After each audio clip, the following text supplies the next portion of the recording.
And we are live. Welcome to the Stokastic / Odds Shopper NBA trade deadline extravaganza. It's that time, breaking down everything that's happening in the NBA. It's going to be fun, folks. I'm happy to be here. Make that a little bit bigger for you guys when you need it. But for right now, just wanted to say hi. We're doing good. Made it through my dental experience scot-free, feeling good. Maybe I'll spit out some blood from time to time during the show. What are you gonna do? I've got my coffee, first one of the day for any of the process crew that's here. I haven't had coffee yet today, so I just got a sip of that, and that feels good. Took myself a little bit of a nap. Bobby B's, yeah, Cloud 9 is one way to put it. I'm feeling good. They gave me the good stuff. She wanted to go a little lighter on the goon juice, but I was like, look, I'm a pro.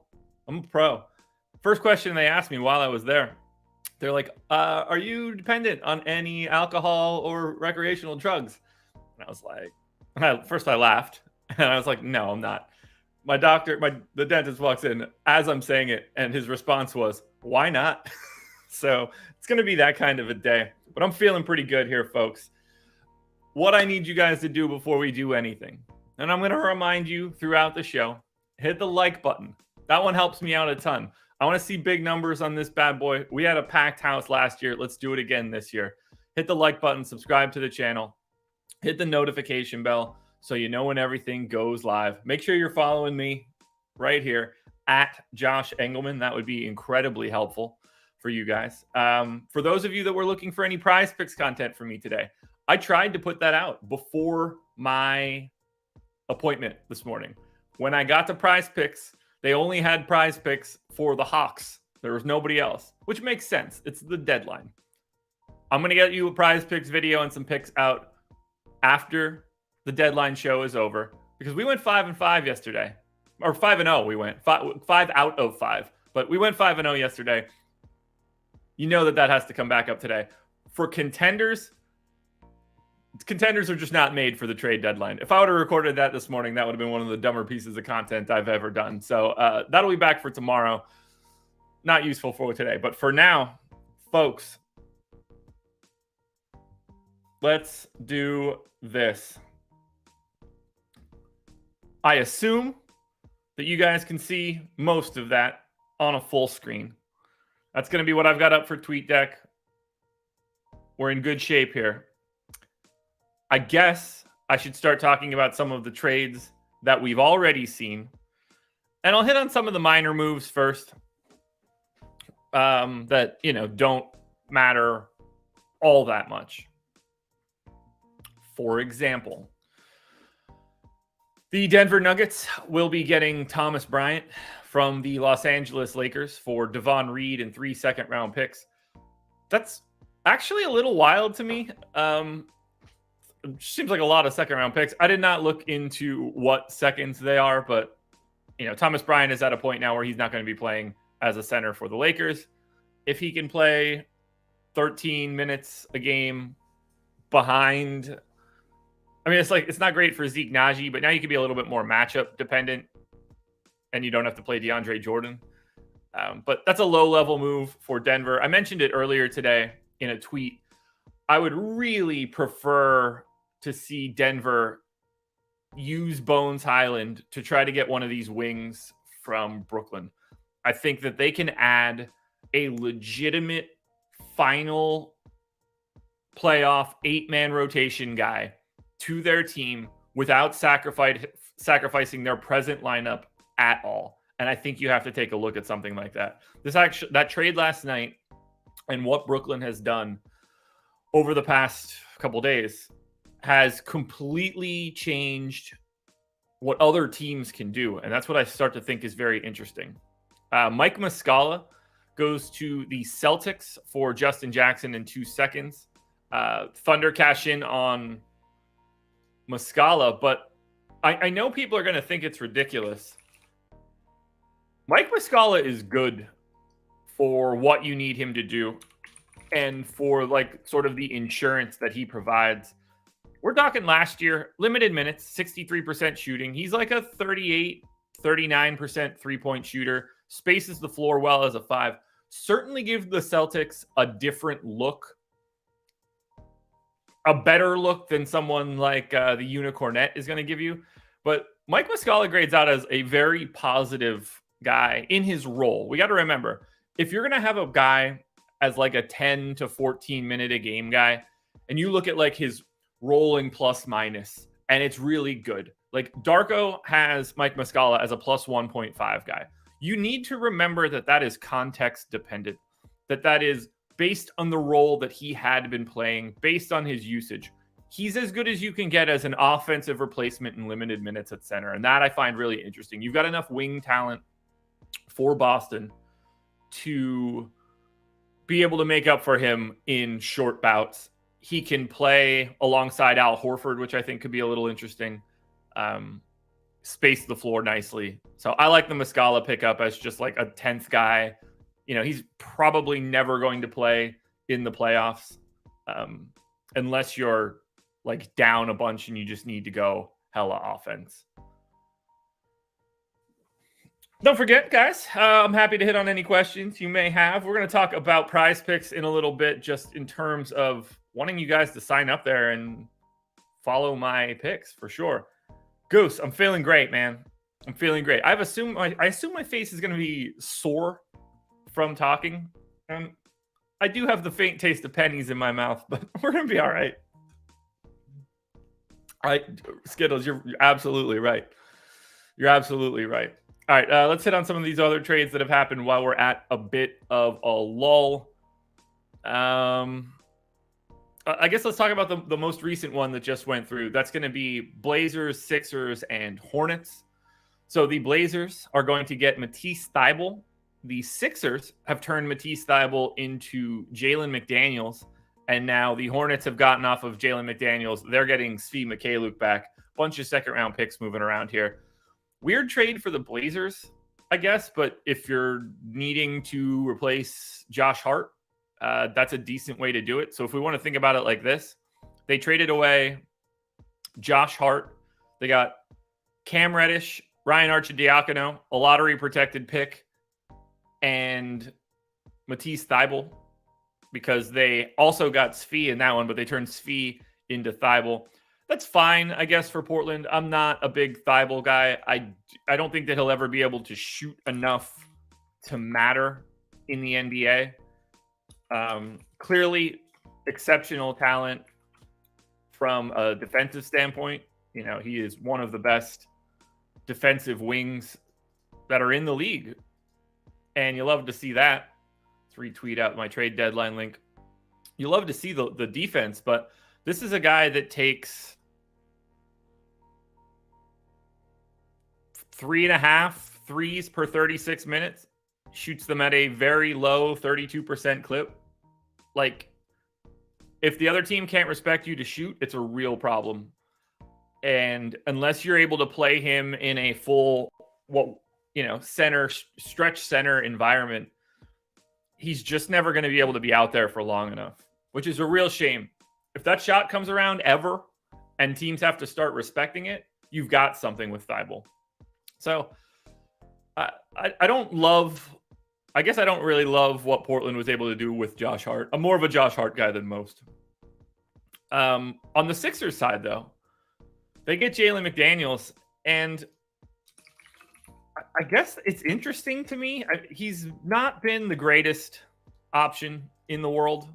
He's a little bit below average, but you change sort of the scope of the position. You know, McDaniels is 5 inches taller than Matisse Thybulle. You can deploy him a little bit differently. He's equally not as interesting offensively. He's clearly not as interesting defensively, but there is more offensive upside. But these guys shoot, like, per 36 minutes, you're getting, 4 attempts from McDaniels. He's shooting 37% from 3 this year, or last year, rather. I don't care, really. I guess it's an interesting way to like bring in somebody for a guy that you're not going to play. I think that's mostly just Philadelphia shuffling deck chairs. The Hornets being involved is totally irrelevant. So I think that trade is probably the most uninteresting trade of anything that we've seen so far. Like, I find the Muscala trade and Thomas Bryant's trades more interesting than Thibault and McDaniels. I just don't find either one of them to be all that interesting. I guess we're at a point now. We're in a lull. We've got about an hour and a half till the deadline. And we know at the buzzer, we're going to get a bunch of news. That is just how this works. And we're going to be here till 3:30. We need to bounce right before 3:30 hits because we do have a show coming up after this. Okay, so there's a big piece from Derek Bodner here. Because of that Thibault McDaniels swap, if nothing else changes for the Sixers, that will put them about $1 million or so underneath the luxury tax, which is every team's goal. So there's that. Spags, of course I would do this. Of course I would do this. All I had them have them do was put a bolt into my jaw, and then I was here. I remembered it being worse than this, but it's not. It was not. So please tell everyone how good the Nets are going to be if they keep their wings. I mean, we could have that discussion. We could lead with it, I guess. So the Nets have all of the wings at this point. I don't think that they should keep them all. Prince, no. McDaniels is not an upgrade over PJ Tucker. That is not why he's showing up here. So when it comes to the Nets, they're loaded. They're loaded at the wing. They have everything that every good team could possibly want. And they could really load up here. They could. Now, the one thing that I don't expect them to do, and surely I could be wrong. We could see this happen the moment it comes out of my mouth. I don't think that I don't think that they're going to try to move Ben Simmons unless it's going to basically cost them nothing. I just don't see a scenario where they would pay any sort of value to get off the Simmons contract at this point, because they've removed themselves. Now that they've officially removed themselves from NBA title contention, like that, you trade Kevin Durant, it's over there. There's no reason to not just eat the rest of the year of Simmons unless you think that you can get off of that contract for absolutely nothing. So as I look at Ben Simmons' contract, trying to get the spot track. I think a couple people are trying to. I think a couple people are trying to look at contracts on Spot Track today because it's dying. We've got like Simmons. Look, Simmons' contract is straight booty. Mason Plumlee with the prayer hands. Might be seeing Mason Plumlee leaving Charlotte shortly. We'll see. 2 years left on Ben Simmons' deal. $38 million next year, 40 and change the year after that. If you're going to try to move him, it's not now. It's not worth paying to get off of him. So I just don't see it unless they can get out of it for a more interesting reason. So I do want to hit on one other question that I just saw from my boy Roboshua. Put it on the screen now. $5,000 drops into my hands today, and I have to bet one team to win the title. Who do I bet on now? What would the answer have been a week ago? So, one, I'd put it on the Philadelphia 76ers to have more wins than the Cleveland Cavaliers. That one would be good. My thought process now, if I had to place a bet, oh man, let me pull the odds up.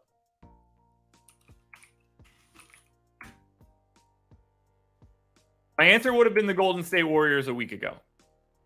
That part I'm completely comfortable with.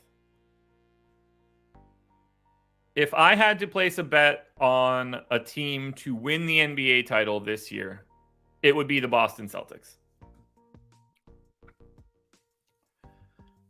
It would be the Boston Celtics. If I were looking to get value, it would be the Grizzlies. And that answer of the Grizzlies will probably go away by 3 o'clock when they don't do anything. But that would probably be my answer. But I think the odds on the league are correct right now that the Boston Celtics are the favorites to win the NBA title. I think they're too deep. I think the experience from last year is really important. I'm worried about the depth of the Suns, but to me, they can fly the brightest. If Steph is healthy, I really don't want to, I don't mind the Warriors trying to flip Wiseman to Detroit for Sadiq Bey. I don't think I think they need more than that. But the Golden State real starting five, Steph, Clay, Draymond, Wiggins, Looney, is really, really, really good and can play in the playoffs. And we know that can happen. And that is as important as it gets.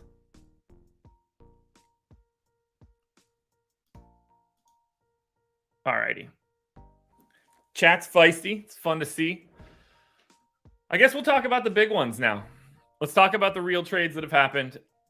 We'll start with the Lakers deal from yesterday. Now, biscuits, I'm good. I got to remember to drink some of this coffee. I have not had anything today. Well, I had a gigantic bowl of Chick-fil-A mac and cheese in the car before I even got home. In the time it took my wife to go into Walgreens and get me my pain pills, I ate a large bowl of mac and cheese from Chick-fil-A. I don't even know why. I wasn't even that hungry, and all of a sudden it was just gone. I almost ate the second one too.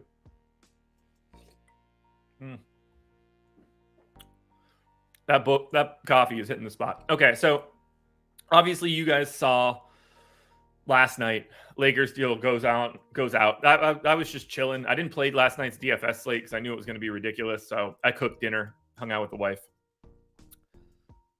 The Lakers won that trade. I didn't think that was going to be possible, particularly with the way that they allocated this trade. I didn't think that they would be able to I didn't think that they would put protections on that pick. 2, I'm surprised that they did put protections on that pick. I don't hate them that bad because it's only with top 4 protection, no matter if you can guarantee that the Lakers are the worst team in the league in 2027, they have the worst record. It's still a 50-50 shot to convey.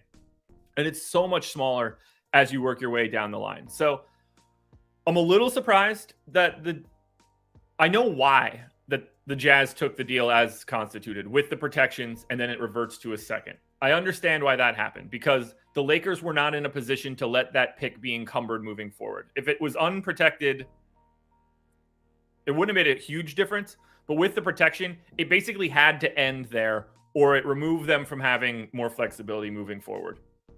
So I think the Lakers aggressively won this deal. You turn Russell Westbrook, who is unequivocally awful. The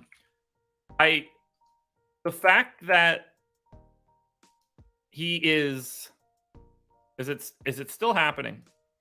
Okay, good. He's down to plus 1,600 as 6th man of the year. If you bet that when he was the front runner, you should not be allowed to be on the planet any longer. Terrible. It's now Malcolm Brogdon, but that's neither here nor there. Russ is bad. Now, I don't think D'Angelo Russell is good. I'm not a fan of D'Angelo Russell. I never have been. But he just fits this team so much better than other things they have because he can shoot. We're talking about a guy that has actual shooting ability, something that this team is just allergic to for, I don't know, since they won the title, basically. So now you get somebody out there that gets up, I don't know, 8 threes per 36 minutes. We're talking about a legitimate three-point shooter that can space the floor. Good enough as an assist guy. It's just better. It's just unequivocally better for them. You get Malik Beasley, who shoots more threes than anybody does. He's like second or third in shot attempts in terms of like relative to playing time. He just gets shots up. This per 36 minutes, Malik Beasley shooting 11 and a half threes per game. That's going to change the entire scope of the Lakers. Like, he's going to get wildly wide open looks now. And he's already a really good three-point shooter. Him being able to catch and shoot on the move, massive pickup for them. Now, do I think that he's like an overall good player? No, I don't. He's appropriately paid. He's not really all that good defensively, but offensively, the Lakers are going to be very, very difficult to stop. They've just got so much spacing now. Vanderbilt works as a backup big. You know, instead of playing some of the other guys that you've been playing, you can work in Jared Vanderbilt. He's on a really nice contract for this year and next year. So there's not anything too crazy there. They did an outstanding job being able to turn guys that shouldn't be playing or guys that are playing that aren't very good and a protected first into three legitimate rotation pieces that they need. They're not, I don't think that they're any threat to like win anything real.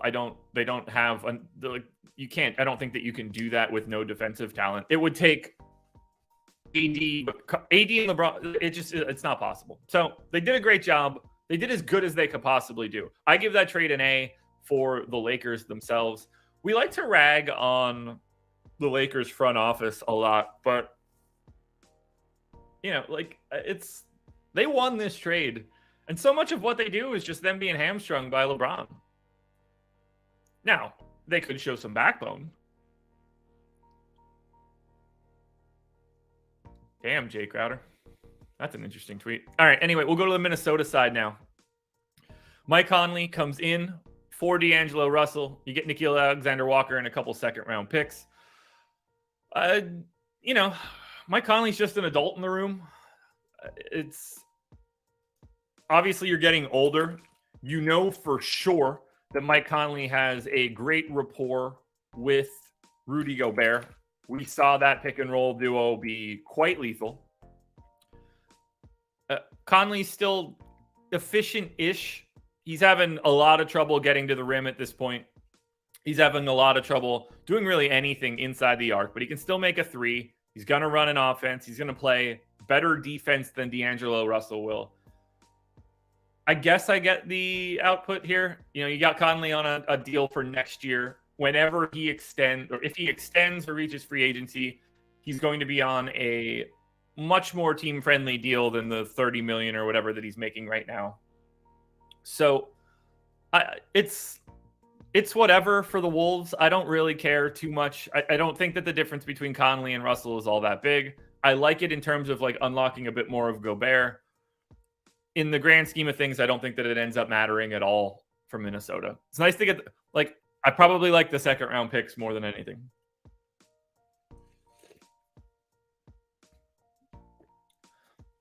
And then we get to the Jazz. I thought they'd have a little bit more coming back to them. I'm a little surprised that they didn't get some seconds as well. But, you know, you take on the end of the Russell Westbrook experience and you buy him out. So you get some savings there. You weren't able, it doesn't seem like they were going to be able to get a first for Beasley or for Vanderbilt. You consolidate the two of them together to get a 2027 Lakers pick that could be as good as the number 5 pick in the draft. Probably a lottery pick, if we're going to be honest, at that point in time. It's just another good piece of business. It's another good first coming back. It's not like Russell Westbrook is real in Utah. Wherever he ends up, who cares? So I understand what the Jazz were doing. I thought that they could have squeezed out a little bit more. I felt like it was a little light. But I'm not going to hurt Utah so bad. It's not as if Beasley and Vanderbilt are like exceptional players. They did as well as they could to get back a top 4 protected Lakers first in 27. Yeah, I guess we can talk about the Bucks deal that just went through. It's not all that interesting, I don't think. Looks like we're seeing Jay Crowder go from the Nets to the Bucks. I think Serge Ibaka is going to be a part of that deal as well. when we get the final word on it, we can talk about it a little bit more. There's not, it's not all that interesting. Pacers are getting George Hill, which had come through a while ago at this point. Not much to add yet. Not much going on. I guess we should now talk about the biggie. So, Kevin Durant, I wake up to this, by the way. I go to sleep last night thinking it was just the Russ trade. And then I wake up this morning. It's 5 a.m. I walk downstairs. I know that I can't make coffee, so I'm grumpy. And I start listening to the Dunked On podcast about Russell Westbrook's trade. And then I listened to it for about 20 minutes. I come up to my desk and I look to my right, to this monitor here, to the exactly where you guys see the tweet deck on the screen. I look to the right and that's what I see. And when I see that, I immediately see the ridiculousness that Kevin Durant had been traded, and I had no idea. So at that point, I melt down trying to read this. So it's KD and TJ Warren for Mikal Bridges, Cam Johnson, Jay Crowder, 4 firsts, and a swap. I love the trade for Brooklyn. I think Brooklyn got as much as you can possibly get there for KD in terms of present day talent and future talent. That just seems like an absolute no-brainer move here for the Nets. Bridges is going to be, if you want to have Mikal Bridges, he is going to be your starting whatever position you want to call him for years. Cam Johnson is good. Cam Johnson was like a guy that was probably thought of as an overreached pick from the Suns, who's a legitimate 40% three-point shooter, getting up heavy volume, and has become a very functional defensive player in what was thought to be his biggest deficiency. I love for the Nets that they were able to get those two guys. To run out a core of Mikal Bridges, Cam Johnson, and Nick Claxton at the 3, 4, and 5.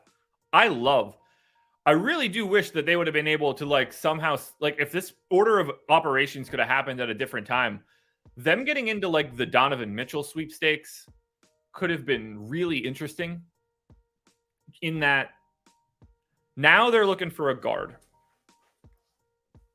I think what they're looking for now is one of the easier things to do. What happens if the Brooklyn Nets call up the Atlanta Hawks and say, we'd like to move all of these picks that we just moved for Trae Young? And you're running out Trae Young, ? Bridges, Johnson, and Nick Claxton. Just what if something like that happens next year? You get this matching salary of Ben Simmons, perhaps. We could look at it like that.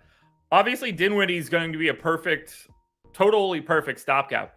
The Nets are going to be so much better than I think people realize moving forward. They're not in any way like a contender. That's a real basketball team with very, very legitimate depth. They basically have to make trades because they're too deep.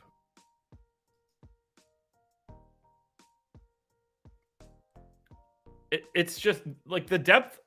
I know I saw it earlier where I don't even know what column this is going to be in. Because we've still got Curry there. They have so many moves to make. Dinwiddie's going to be totally fine. I'm very interested in what the Nuggets are trading Bones Highland to the Clippers. That is not where I expected Bones Highland to get traded. That also probably shuts the door on Russell Westbrook, which you should slam the door in his face. Bones Highland to the... That is one of... I don't like it. All right. The Oklahoma City Thunder are trading Dario Saric. Sorry. Darius Baisley to the Suns for Dario Saric. Okay, that's a trade. Both of these suck. Both of these suck. I really think, look, it's going to be very important what's coming back from the Clippers, because they have bodies that can be playoff bodies for Denver. I'm very interested in this one. That's got to be what, Robert Covington? You got to assume Covington is going to Denver. I think. But the weird part here is that Bones makes nothing. Clippers will send 2024 and 2025 second round picks. There's got to be a human being going back. There's no way they're trading Bones for 2 seconds. Let's try to get this pulled up in the trade machine quickly. Denver and the Clippers.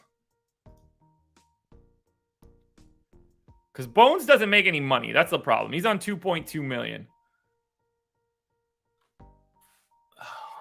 The problem for the Nuggets is that they don't have good matching salary. I don't think this is going to be... I think it's just seconds.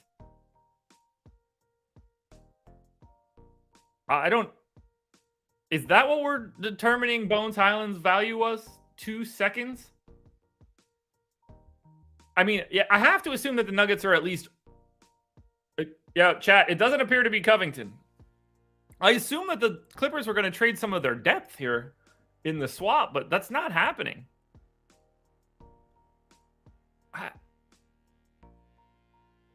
I can only imagine that the 2 second-round picks that the Nuggets are getting will be rerouted in another deal for somebody else. But that feels like a misallocation of resources on the Denver side.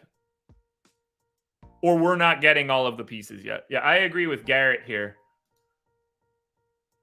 Have to think there's more coming. James Wiseman to the Detroit Pistons for Saddiq Bey. It is in right now. We got it, folks. James Wiseman is no longer. You know what the Pistons really need? A center. A center that was a failure. I don't think they have one of those yet. Not only do they have one of those already, those morons gave them $10 million in the offseason. So now they got Jalen Duren, Beef Stew, Marvin Bagley, James Wiseman. They're cornering the market on trash. What are we doing here? I mean, it's good enough pickup for the Warriors. The fact that the value of James Wiseman fell far enough that like it becomes Saddiq Bey is gross. I'm a Saddiq Bey fan just because of where he went to college. It works as like a Otto Porter approximation from last year. Can Saddiq Bey be better just playing with a group of real human men? Probably. I think Saddiq Bey ends up looking better for the Warriors than he ever looked for the Pistons. This is another guy that has no problem getting threes up. He's probably like a 37% three-point shooter. Ooh. What the fuck? Saddiq Bey is on his way to Atlanta, so never mind. Never mind.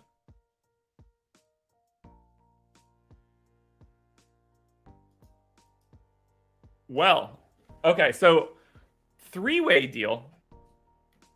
It's even weirder that the Pistons are going to take James Wiseman in this 3-team deal. At least in the 2-team deal, you're like, okay, sure. Now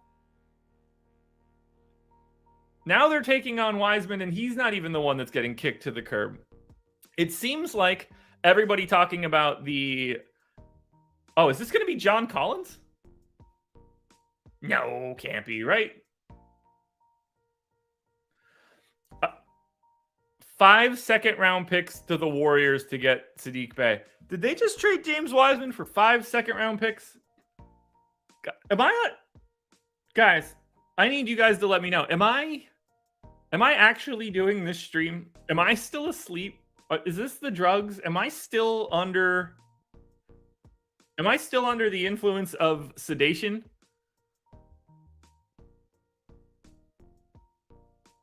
Okay, so the Clippers had the $10.9 million trade exception. I am legitimately confused about what just happened.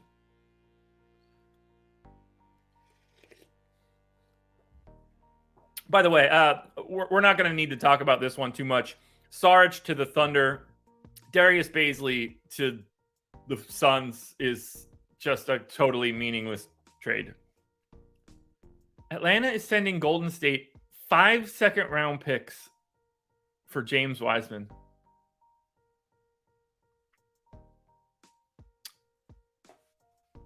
I got to respond to a tweet here.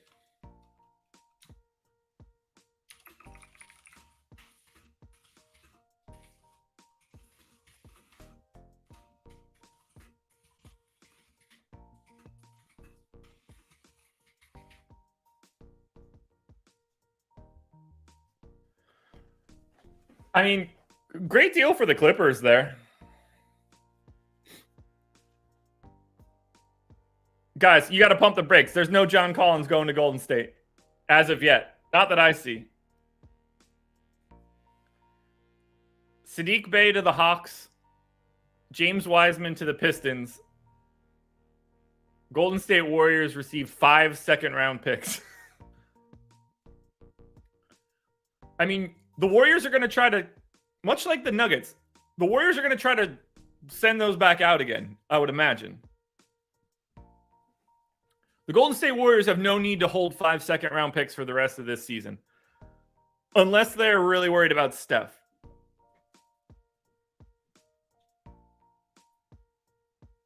Yeah, Rinpack's nailing it there. The savings of getting off of Wiseman for nothing is the value here. The amount of luxury tax money that they're going to save by not having James Wiseman on the court and unloading him is just bonkers. And apparently, lots of savings for the Suns by swapping Sarge for Baisley.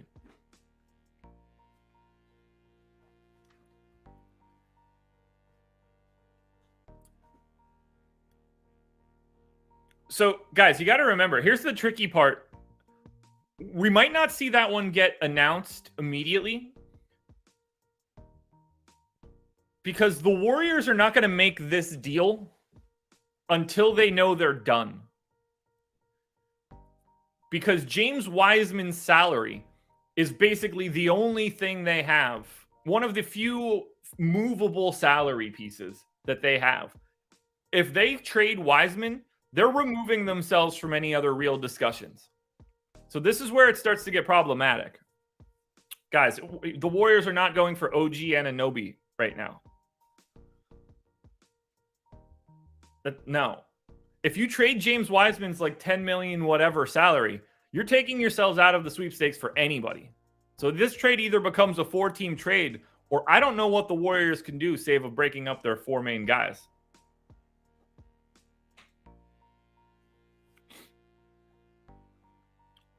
That is a wild deal. That is a wild, wild, wild deal.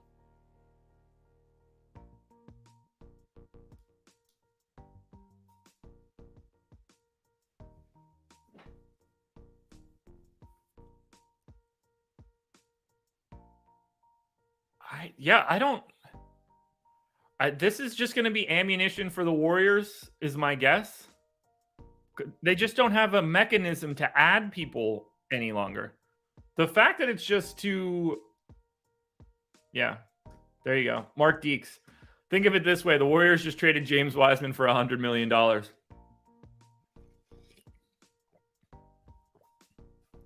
Ooh, here we go.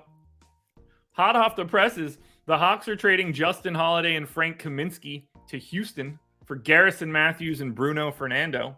So just in case you wanted to see just 4 piles of doo-doo get passed around, you can.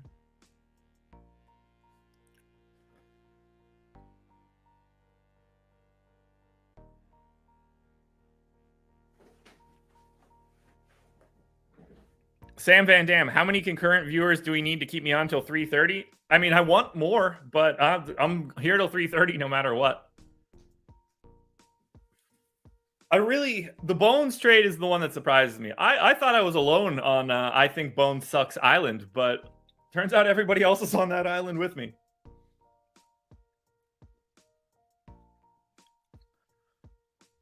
Fascinating move. I always thought Wiseman was going to get dealt. I didn't think it'd be for nothing, but you couldn't get anybody back. You couldn't get anybody for, I mean, I guess $100 million is $100 million to everybody, including Golden State. All right, folks, 760 people in here. Happy to have you all. Hit that thumbs up if you can. That would help me out quite a bit. Let's see if we can bump those likes up. I got to do one thing. I got to hit you guys with this before I do anything else. Let's talk a little bit about Prize Picks. You see the banner at the top of the screen. Prize Picks is the sponsor. They're near and dear to my heart now because I do a Prize Picks video every day. What you're doing here is you're talking about picking player props. You're taking over-unders. If you put together 5 on one card, you can net up to 10x your entry fee. If you put together 6, you can get 25x. You'll get a little bit back too if you only get like 4 of 5 or 3 of 5. My recommendation is 5. If you click the link in the description of this show, head on over to Prize Picks and make a deposit. You'll get up to $100 on that deposit. So put in 100, they'll give you 100. Put in 75, they'll give you 75. And you'll get 1 free month of Stokastic Plus Platinum as well. We've got a Prize Picks player prop tool behind the paywall that I think you guys would be pretty interested in. It's my recommendation to you guys. You're getting Prize Picks from me every day. It's going pretty well considering we went 5-0 yesterday. Could have been tailing that one. I hope you were. But for now, hit that link in the description. Go sign up.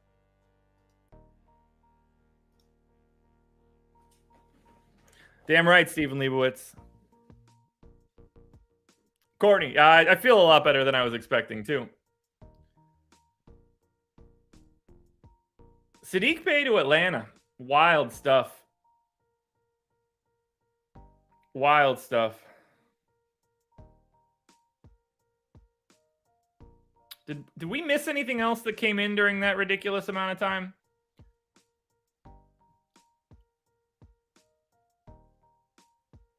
I guess I could shit on Bones some more. Israel, a couple hours ago on the Thomas Bryant deal. John P. John Collins is going nowhere as of right now. You jumped the gun way too aggressively. Why did they have me in the old-timey head wrap? It's an ice pack. It's so that I can was able to hold ice on the side of my face. I don't know. I don't remember taking that picture.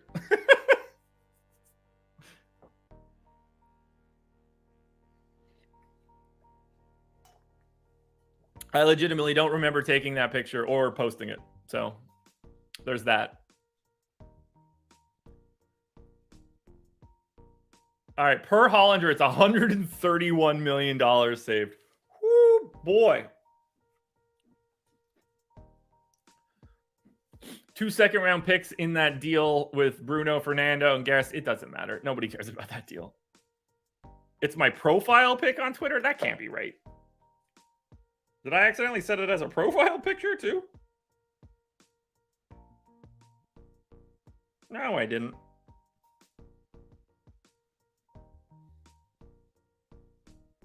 But yeah, like, I'm out of it. I have no idea that I took that picture. None at all. Cavs not doing anything is depressing. What do you want them to do? They don't have any options. Not a lot of people are going to want Karis LeVert because he sucks. Is Fred VanVleet going to the Clippers? I don't know how they would do that. I doubt it.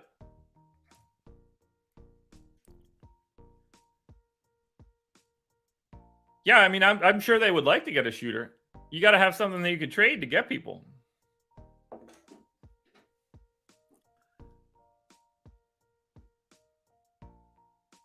Man. I like I like the Saddiq Bey pickup for Atlanta. They're pretty thin. The shooting helps, fits at a position that they kind of need. A little redundant with AJ Griffin, I guess, to a degree. But if it's just second round picks, there are worse ways to pick up someone like Saddiq Bey. It's a decent enough lottery ticket. It's like a dollar scratcher, though, not like a $20 one. I legit don't get the Bones trade, man. I'm shocked. I thought they were ripe to be able to flip Bones for a wing, and they were barely able to flip him for anything. He's only been there. He's been in the league for 2 years. And I thought I hated him. It's crazy.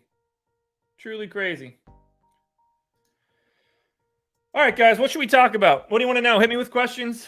We're hitting a bit of a lull. We got 51 minutes to go until the deadline. Do I think the Lakers will make another move? No, I don't. They don't really have anything left in the coffers. If they do, it's just shuffling deck chairs. Why won't they move John Collins? Somebody's got to want him. And John Collins makes too much money. Is Damian Lillard getting any help? Well, he got Matisse Thybulle. There's the help you need. If you run the Portland Trailblazers, you're more likely to tear it down than bring in more guys. There is no trade that the Portland Trailblazers could make that would make them favored to win a first-round playoff series. So, you should want them to trade everybody on the team.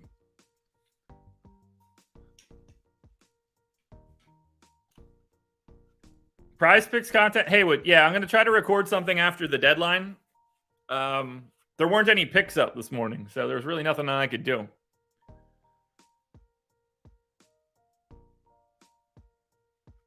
I think the Celtics are probably done. I think the Bulls are quiet because what everyone knows the Bulls are and what the Bulls think they are two different things. The Bulls should trade everything that they don't have nailed down, and they think that they could probably make a run. So 25 mil a year for a 3-and-D big isn't that bad. John P., who are you calling a 3-and-D big?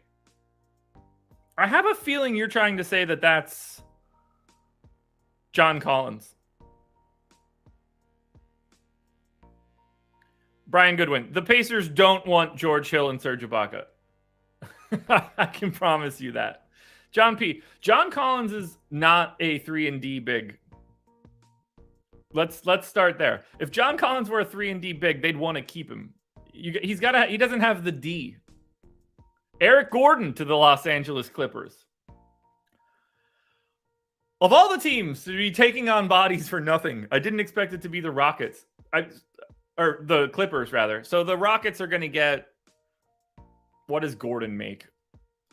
This could be Robert Covington here. Eric Gordon back to the Clippers. Fun stuff there. Because he makes a lot. If I get to Houston, Eric Gordon's on 19.5. So this could be Covington plus John Wall. Can they trade John Wall back to Houston? Covington and Wall works.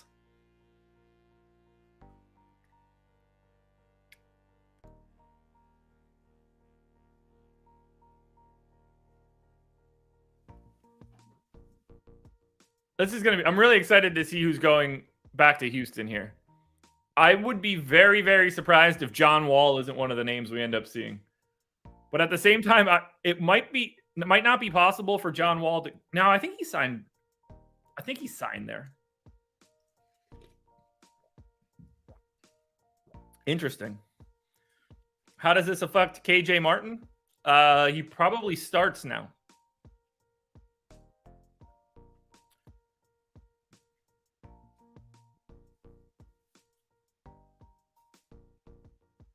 He's probably starting, if I had to guess. AOD, why did my Pistons want another big? Look, if you want to take a shot, I love the idea of taking a shot on Wiseman. Pretty redundant with Jalen Duren. So I don't get it. The Pistons were probably like the last team I expected to get Wiseman. Do I think the Knicks get Levine? No. I don't know why they would want to.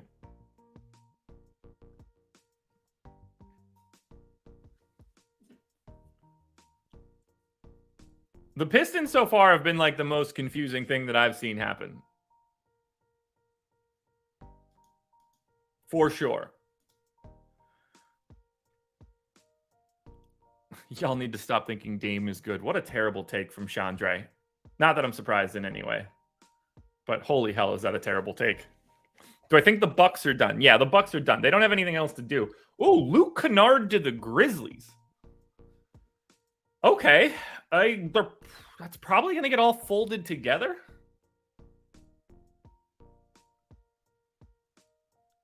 I'm guessing. Just based on the way that this looks. So we got Luke Kennard, John Wall to the Rockets. So it nailed that one. Wall to the Rockets. Hilarious. Absolutely, positively hilarious.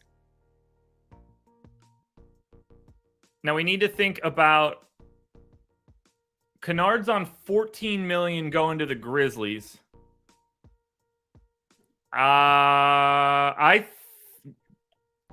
We're about to see Dylan Brooks or Danny Green going somewhere for Memphis, I believe. I think. Wall to the Rockets, though. Nailed that one.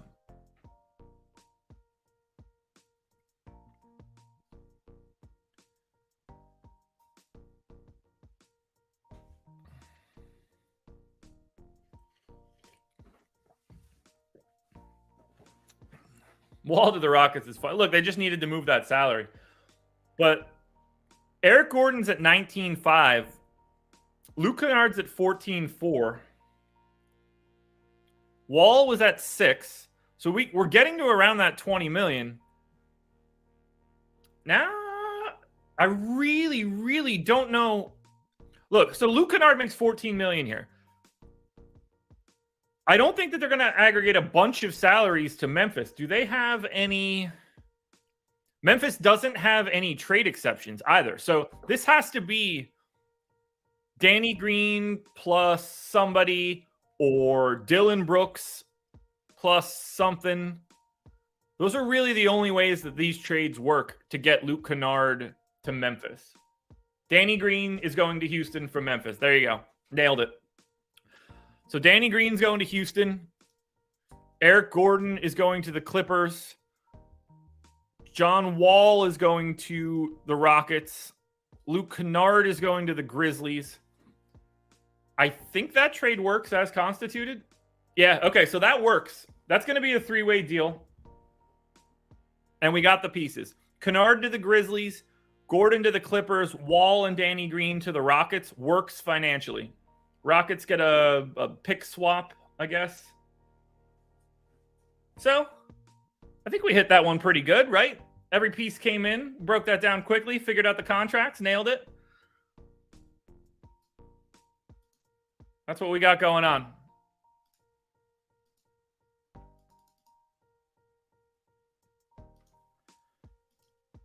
Ignoring the picks. 3 second-round picks to the Clippers for that Kennard deal. That's an interesting deal for the Grizzlies. I like it. I mean, I'm pro Kennard, I guess.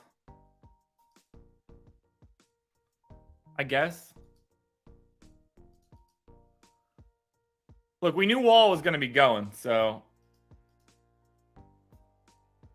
I think we walked that one into the correct answer pretty quickly.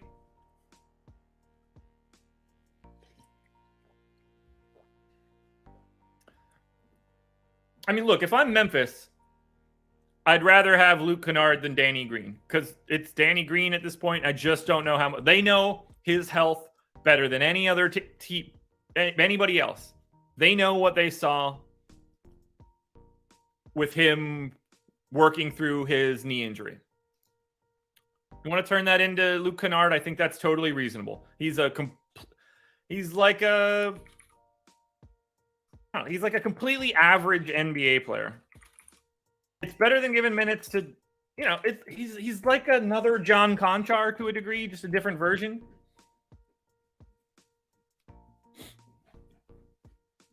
I mean, the spacing there is going to be great. Western Conference contender has been emerging as a suitor for OG Anunoby. What's Sham saying?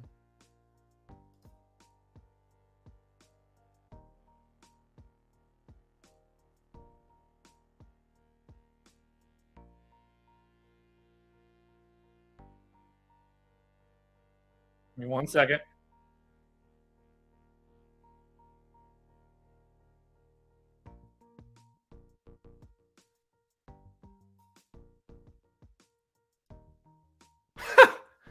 So that the word that Shams is saying in that video is that the Warriors are looking at OG Anunoby. We also just got Pat Bev to the Magic for Mo Bamba.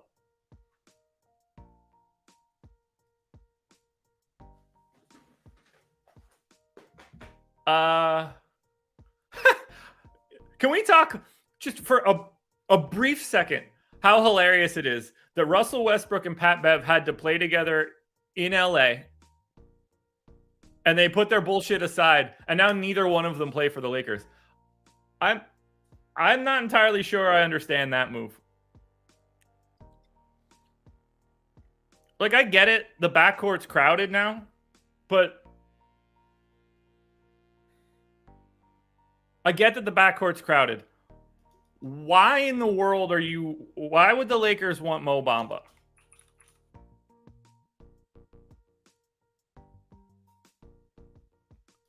I don't understand. I hope that that's a money thing, because there's no situation in the world where I want Bamba over Patrick Beverley for the rest of this year. Unless I'm not thinking about something correctly. So we're going to do Lakers and Orlando. We've got Bev making 13. We've got Mo Bamba making 10. Does it work straight away? Works straight away. I don't get it. I'd rather have Patrick Beverley. I mean, Beverley's been bad this year, if I'm remembering correctly.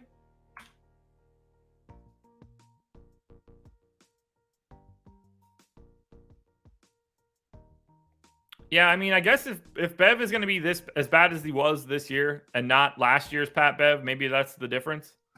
He is 35 at this point. I don't know. I could take or leave that one. I'm not entirely sure I understand that at all. Whatever. That is a very, very uninteresting move.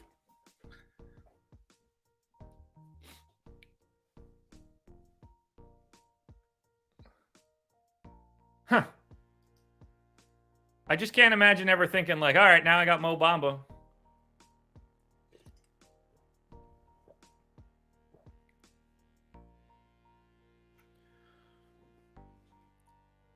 Yeah, I understand that they just got rid of Thomas Bryant. Look, this is all much ado about nothing. Mo Bamba's barely going to play. Or at least he should barely play. They've got enough guys that can play center at this point. It's not as if, look, if Anthony Davis is healthy, it's the only path for the Lakers to be any good. He's going to play 36 minutes a game, and he basically has to play them all at center. I guess you could play them alongside each other. You're probably better off doing that with Rui. It's just... I think you get there the same way. Guys, For everybody that just keeps being like, well, they just traded Thomas Bryant. Yeah, and they also just traded for Jared Vanderbilt.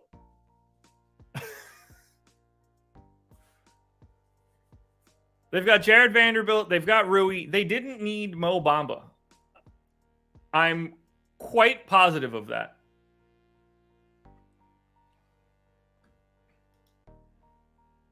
Quite positive of that.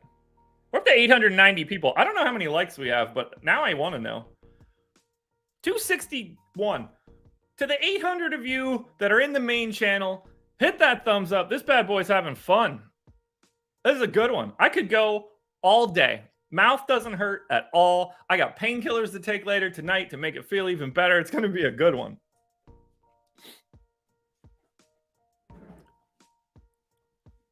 What else can we break down? All right, chat.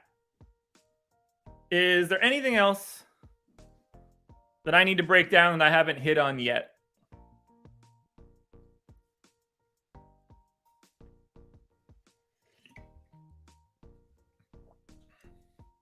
Yeah, Bamba for Bev and a second-round pick. Crazy.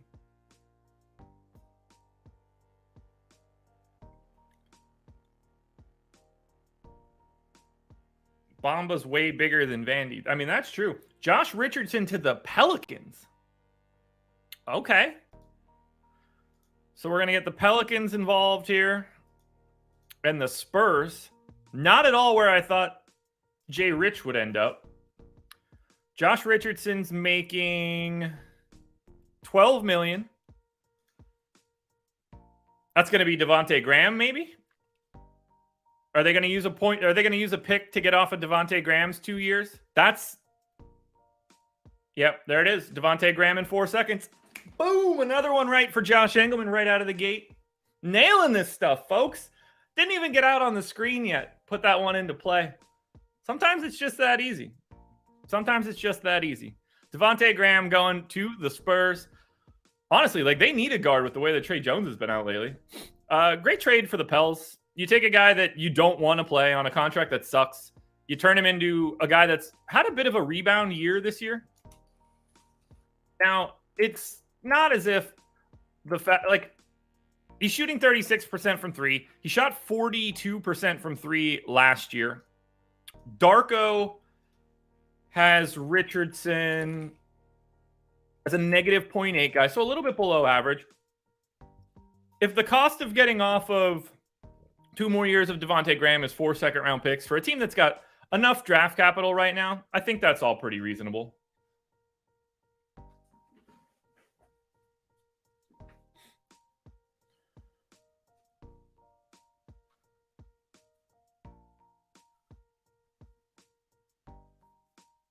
Yeah, that's good. I mean, John Wall expected to be waived by the Rockets. Who could have seen that coming? Is there a team that would actually give a shit about picking up Wall?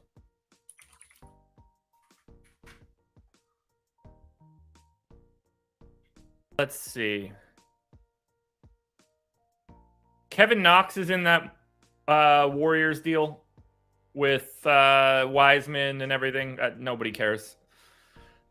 Wall, is there a team that like has had a point guard injury and you need like a backup to run the second unit, play like 22 minutes a game? There's really not. Yeah, Mark Deeks with that tweet right there. Westbrook, Beverly, and whatever picks for Beasley, Russell, Vanderbilt, and Bamba. Does look good.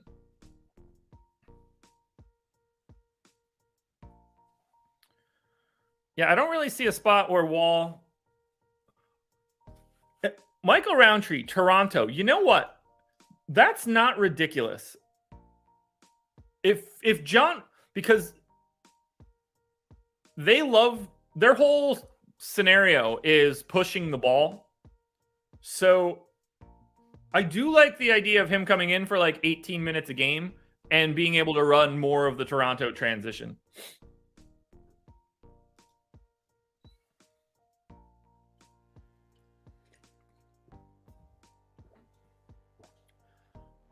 This is fun. This is fun. Wall back to DC. I think they're good on that one, probably. If I had to guess.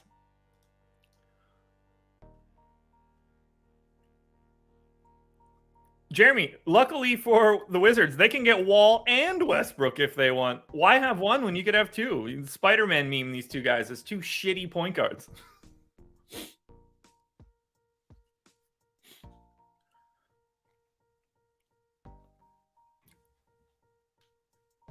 Do I think it becomes a timeshare between Collins and Birch?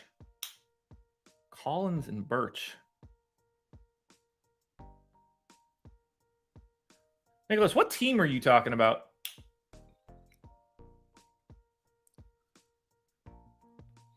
Best values on tonight's slate are too early. Our gravy. Way too early.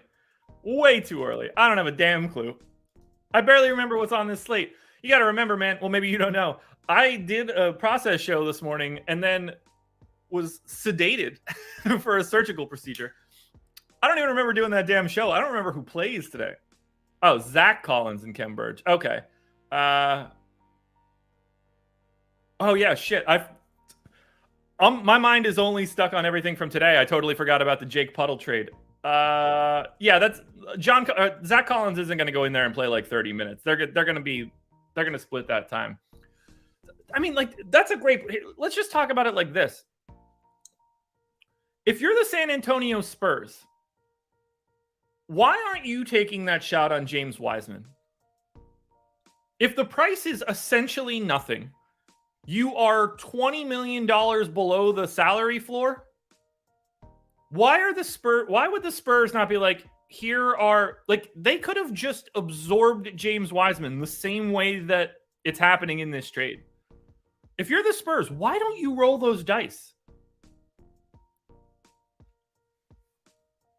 If the cost for James Wiseman is just multiple second-round picks, why are you not taking that shot?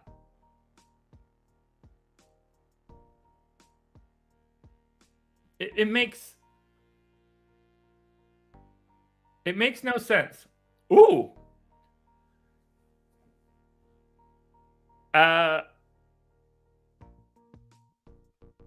Derek Bodner talking, because Danny Green was traded to Houston and not bought out by Memphis, he can actually go back to Philly. Don't be surprised to see Danny Green get bought out by Houston and go back to the Philadelphia 76ers. I would expect that to happen.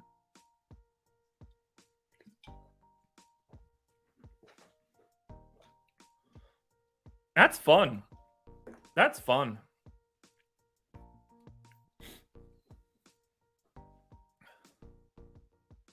Yeah, I'm at a point now where I really don't understand that James Wiseman deal.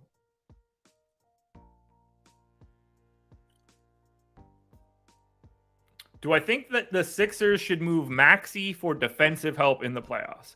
So I will say, the Spurs have more cap space now. They have $25.5 million of cap space. Why would you not just soak up that James Wiseman deal?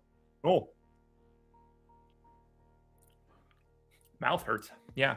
Anyway, on the Dunked On mock trade deadline podcast, they moved Maxey and Harris to the Raptors for Trent and Anunoby. I would do that deal if I were the 76ers. But if you're going to move Maxey, it's got to be for OG Anunoby, Mikal Bridges, that sort of guy. But I would do that move.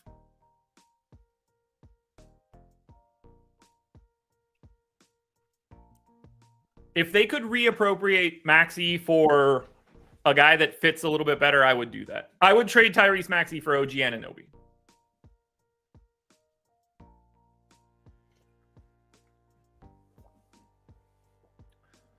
Now, what else can we touch on? We don't have any. I think we've hit on basically every deal that's come in and mattered, at least.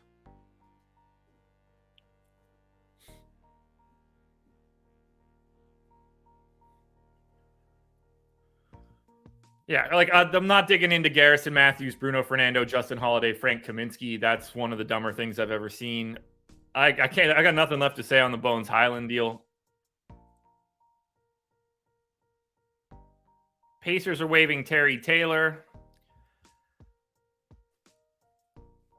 George Hill, Ibaka, Jordan Nwora is the Jay Crowder deal. I don't have much to say there. I mean, Crowder helps them do the Giannis at the 5 lineup better. You know, you do the Drew, Chris, Crowder, Giannis, insert shooter here. I don't love it. Where does Kevin Lee fit into all this? I assume you mean Kevin Love? Thoughts on the Durant deal? I hit on that a little bit earlier. I guess I didn't hit on it from the Phoenix side. Look, you make your ceiling the NBA championship. I think it's a bit too risky. I don't think that they should have had to give up as much draft capital by including Bridges and Cam Johnson. To me, it's too much draft capital, which I get, but I think they gave up a bit too much. If they had any way to have also gotten off of Chris Paul's deal there, I'd be interested.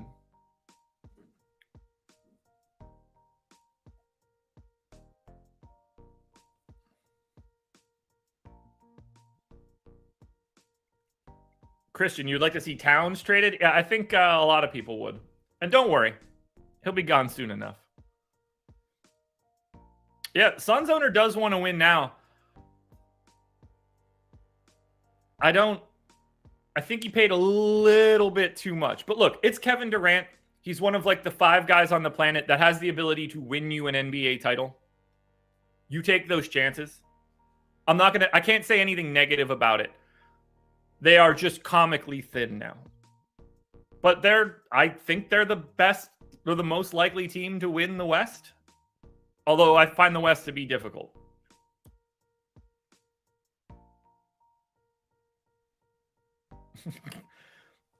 I mean, look, the Grizzlies are in the midst of like missing I don't want to say missing a window. That's not the right way to say it. This is the year that I think they needed to strike. I think that this is the year that you cash in your chips for something young. I think they're making a mistake not unloading to get OG Anunoby. I really, really, really do. I think you can make that deal without trading Bane. You have all of the picks that you could possibly want to trade. I think you can get there. And I think that's the type of risk you could take.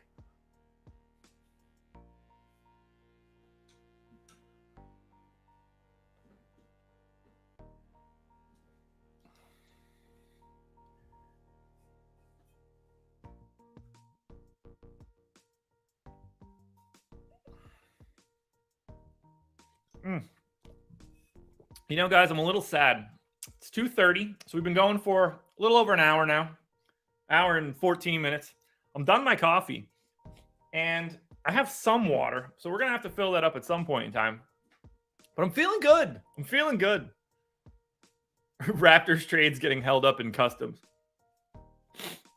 We have Jared Cowley. We have been at a lull for a little bit. 25 minutes to go before we hit it. We're probably actually not going to have to stick around until 3:30. This doesn't strike me as the deadline where we're going to get a slow trickle afterwards. So we shall see.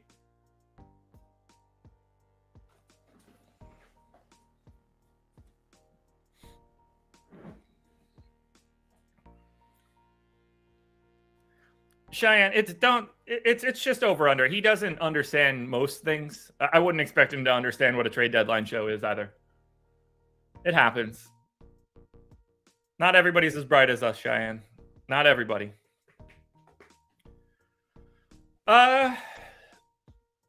Look, getting off of Tobias Harris isn't as hard as it seems at this point. That's an expiring deal next year. He's imminently tradable now.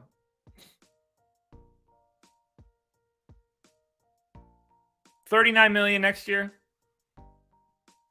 If you're taking back a pretty close salary contract, like he's overpaid, but he's not got to be a first round pick overpaid any longer. It's not good, but it's not as bad as it looked before this year.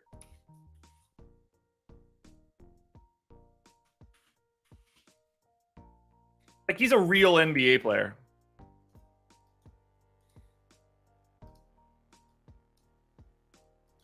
Tobias Harris is in the same sort of mold at this point that Andrew Wiggins was in before he came to Golden State. Now, he doesn't have the same skill set because he's never going to be there defensively. But Tobias Harris is a 60% true shooting guy this season. He's shooting 37% from three. He's never shot lower than 37% from three since 2017. This is an above average efficiency guy. He's functional. He's worth 4 wins so far this year. That's, I don't know, like somewhere around 16 million, you know, probably finishes off in that 20-25 range. We're talking about being like 10 to 15 million overpaid. The contract makes you hate him. And it's the same thing. People hated Wiggins because he was overpaid, but he was still good. He just wasn't worth his contract. Yeah, Rush, this is year number 4 here. I started these off with Eddie Fear the first 2 years that we did it. And then I took it over. Paul, I would be shocked if Christian Wood's going anywhere before the deadline, at least. They should, but I don't know.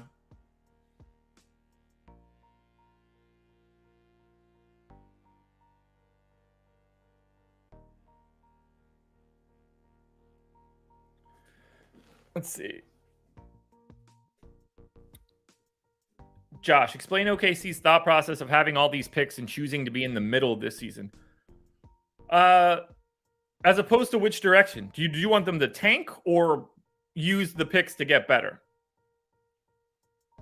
The Hornets are trading Mason Plumlee to the Clippers. Okay, let's get the trade machine up.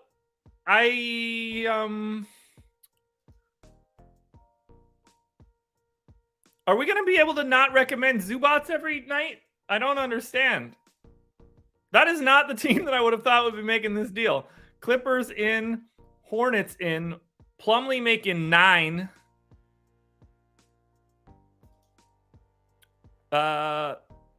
They do have cap space, so they could swallow more on the way back. This could be Covington, I guess, although Reggie Jackson to Charlotte. Okay. That's 11 too, so that's going to be that deal. What is the point of this deal?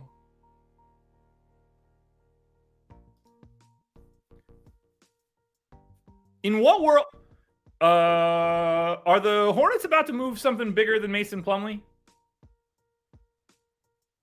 I mean, first of all, let's just clap it up right now. Mark Williams and Nick Richards are going to be allowed to play center for 48 minutes a night, I hope. So let's clap that up. Maybe we'll get a little bit more PJ Washington at the 5 if we can, but that's fine.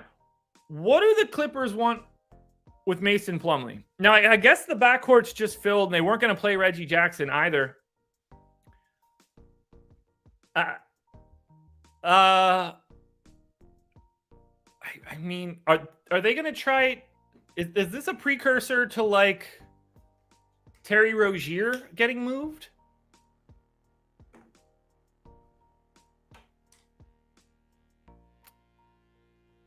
Yeah, that's a weird one to me. You know what? Here's why it's less weird. Mason Plumlee makes $2.1 million less than Reggie Jackson, which saves the Clippers like probably $30 million just off the top of my head, just thinking about what their tax bill is. Speaking of tax bills, I'm stupid, and I haven't had this damn link up the whole damn day. I am a simple boy. The one thing that I knew that I wanted to have up today, and I forgot about it. Yeah, the Clippers have been in like a lot of these deals right now. Yeah, that move is being made because the Clippers are going to save an absolute shit ton of salary or a shit ton of luxury tax payments. That is what's happening there.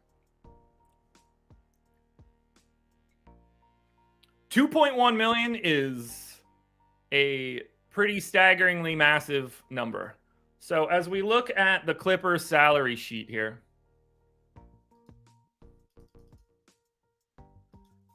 they were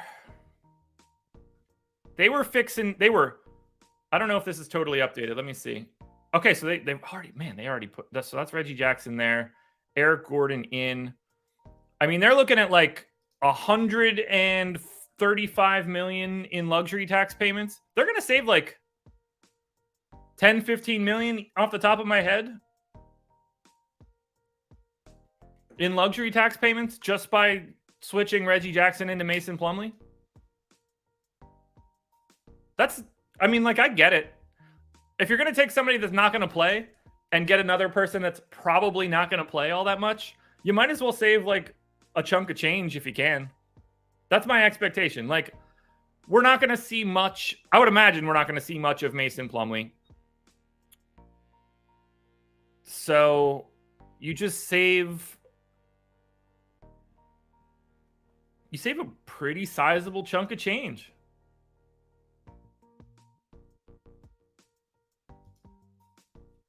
God, this is such a heavy sheet.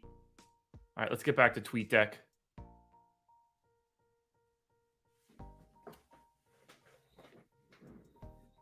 Yeah, the Clippers have a lot of players. A lot of players. And it's not like they were very easy to break down earlier.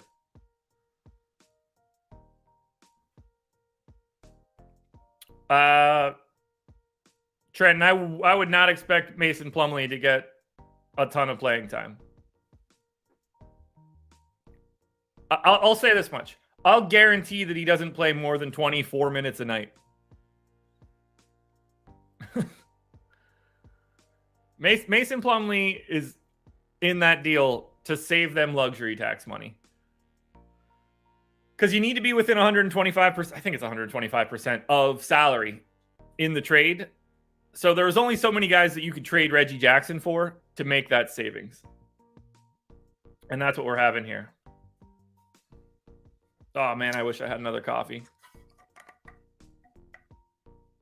Oh, he's not going to play 24. But that's like the max that's going to happen.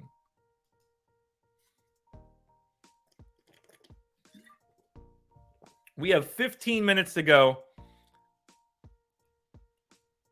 until we get to the 3 o'clock time. Yes, 24 minutes. And I'm not saying that I think he's going to play 24 minutes. I'm just saying that's the literal max. I think the more likely scenario is that he plays like 12. I think you get like 28 out of Zubats, like 12 out of Plumlee, like a double rotation out of Plumlee, and then they're trying to close small any real game as they ramp up to the playoffs.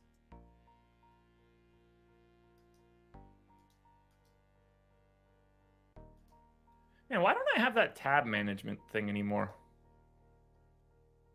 Huh. Well, that's tab management.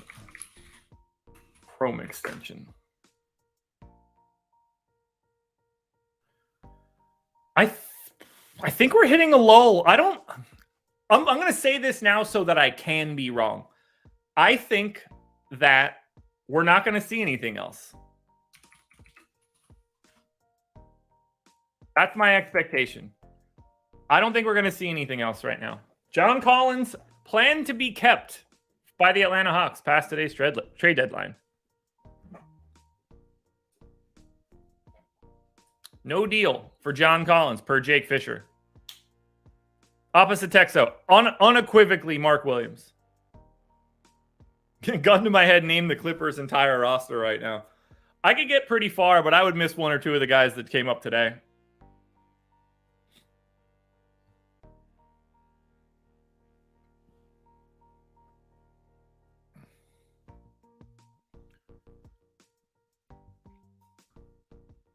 I'm going to stand by what I said earlier.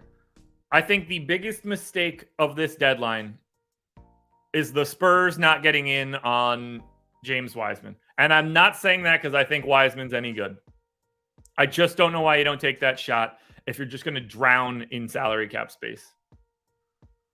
It would cost them literally nothing.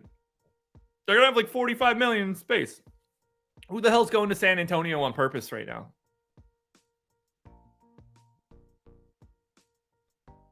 Makes no sense. The Nets roster, I don't think that I could do. The Nets one would be really difficult. Spurs are pick hoarding. Why would they go for Wiseman? Because he got traded for 4 second-rounders. You could hoard picks and still get James Wiseman.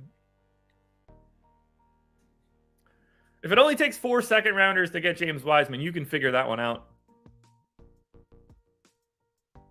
pretty easily.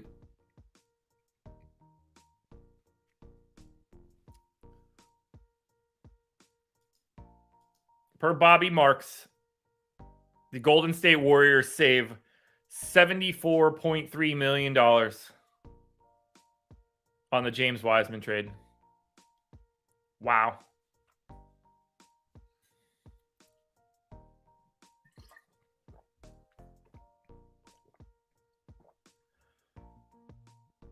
Oh, man. 12 minutes to go. Folks, this has been great. We're at 1,000 people. I'm going to get my second wind here for the final 40 minutes, or for the final whatever this is. Who starts out of Finney Smith and Cam Johnson? It's a good question. I don't know why Brooklyn is going to keep all these dudes. It should be. Well, that's a tricky question. So it's going to be Dinwiddie for sure, Claxton for sure. I am of the opinion that it just should be both Cam Johnson and Dorian Finney-Smith, and that you shouldn't be starting Ben Simmons. But, you know, there's also that. Oh, my God. So the Spurs got 4 second-round picks, 24, 26, 28, and 29 from the Pels.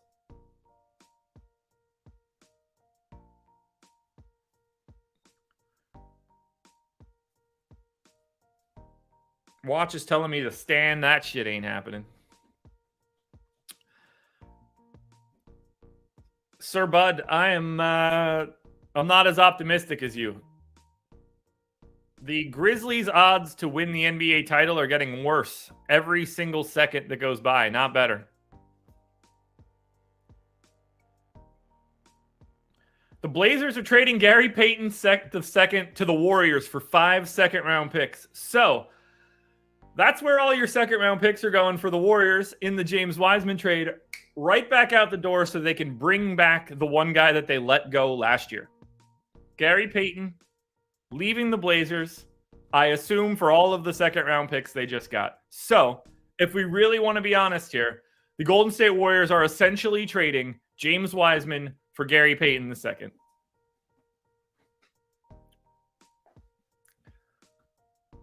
In lieu of bringing him back, or did they didn't have bird rights, so they had to give him like a shittier deal.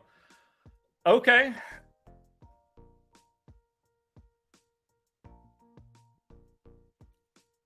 And then, Kevin Knox to the Blazers. So all those people that were like, what are the Blazers going to do? How are they going to get better? Well, they got Kevin Knox, so that should really take them to the top. Interesting. I mean, look, we know that GP2 fits the Warriors perfectly. We've seen it happen. We saw it happen last year in the playoffs.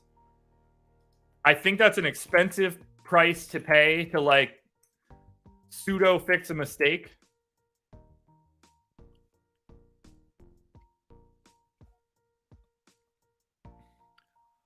So this is another one though. Like, it's wild to me that the Blazers wouldn't want James Wiseman over 5 second-round picks. Like, we are very quickly seeing the entire league say James Wiseman sucks. We're seeing it across the board. Because if the Spurs don't want him, and it takes multiple seconds to get him, and then you're going to send all those seconds again to the Blazers, they have set the market on James Wiseman.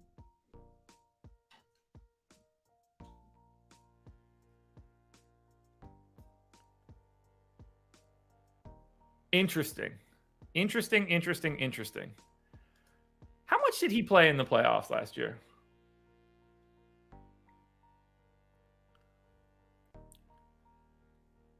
Man, we talk about him being key. I guess he was. But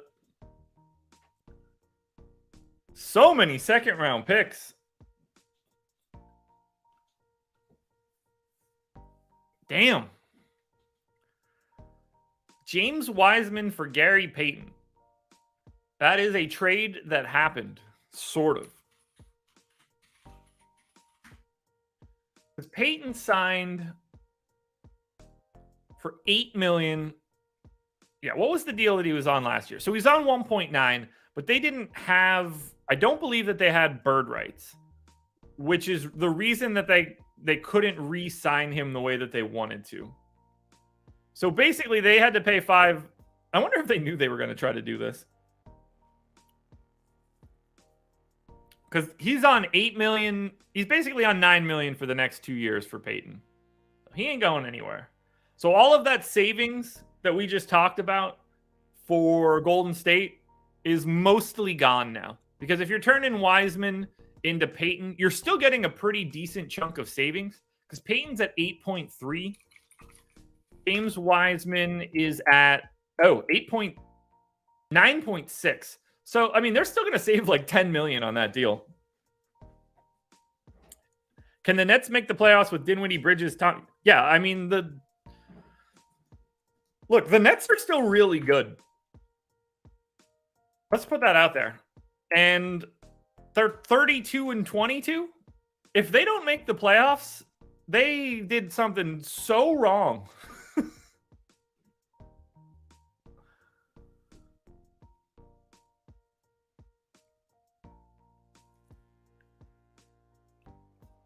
What else we got going on here?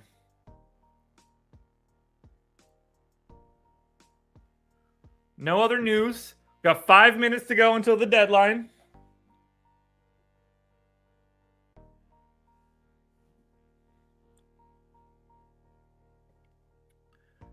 Detroit Tigers. Look, I'm not a believer in Wiseman. I'm not a believer in that position in general.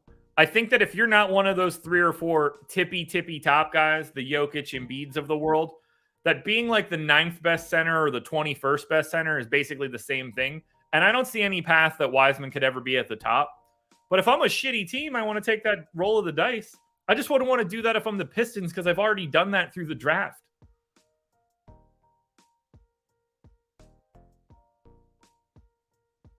So yeah, the Warriors no longer saving $100 million.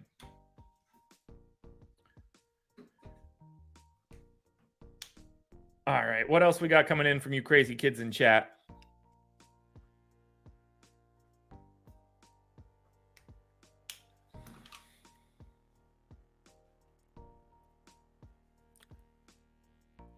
Sources say, yeah, Pelicans are going to keep Jay Rich. I mean, just looking at this from a playoff perspective, I mean, I think Brooklyn maintains, like, I think there's a really good case to be made that Brooklyn's a better regular season team than everybody below them. Miami, New York, Atlanta, Chicago. Yeah, like, I think Brooklyn stays above the play-in.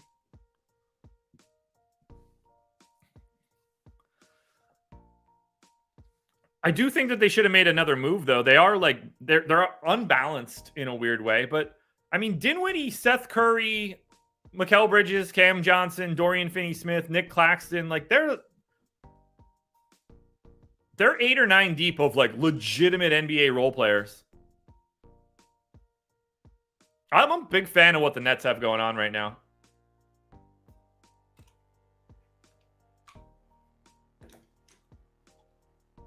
I'm a big fan of what they have going on right now. They're like a 500 team. Yeah, Miami hasn't done anything.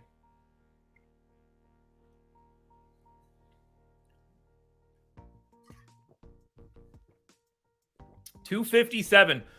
We got about 2 minutes to go before the deadline, and then we'll see something trickling in for probably the next 15 minutes, potentially.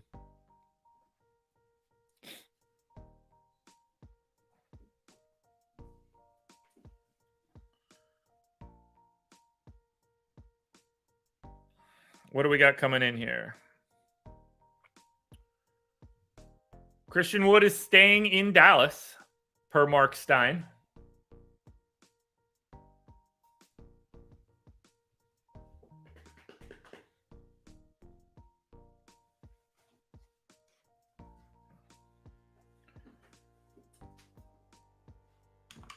Yeah, the Nets are going to make the playoffs with very little issue, in my opinion. Let me be way more clear here. They are unequivocally making the top 10. There is, to me, no chance that they don't. Now, if we want to talk about making the playoffs, that could be a little bit different. But for right now, the Brooklyn Nets to make the playoffs is minus 3,000. Sorry, minus 300. Minus 3,000 would have been real ridiculous shit. Minus 300. They are unequivocally likely to make the playoffs. So let's remember that. What happens with Ben Simmons? He just sits there until his contract gets tinier. They don't really have much of a choice. 10,050 people in here, 960 on the main channel, another 100 over there in the Odd Shopper channel. Guys, thanks for being here, man. We've been going an hour and 37. I'm going to be honest. I thought when I got here that I was not going to be able to make it through any of this. I thought my face was going to hurt. I didn't think I was going to be able to talk. I've got all the energy in the world. I'm going to re-up my projections at around 3:30. I'm going to try to get a prize picks video out on our Odd Shopper channel by the time we get to, I don't know, like 5 o'clock. And then we're going to move forward with this slate. Do I still have time to register DraftKings? It is my flu game, Rush. I appreciate that. Is the big GPP not even close? I could still register DK. I didn't know how I was going to feel tonight, so I didn't register for anything, but you're damn right I'm playing tonight. I've got all the energy in the world. Maybe that's the painkillers and the wacky gluten stuff they gave me to make me go to sleep on demand, but we'll see. What procedure again? I got a dental implant. So I had to have a tooth extracted middle of last year. They put in like a bolt and then you put a crown on it. You can't even tell. It's good stuff. But it's in like the top back left of my mouth. So I didn't want to just do something little. I wanted to get something sturdy because it's like a good chewer. Josh should take pain. I'm not on any painkillers. I'm not on any. I took ibuprofen before I started this. They did give me some oxycodone, but I didn't take any of that. I should have had the dentist do my lip tattoo. That would have been good.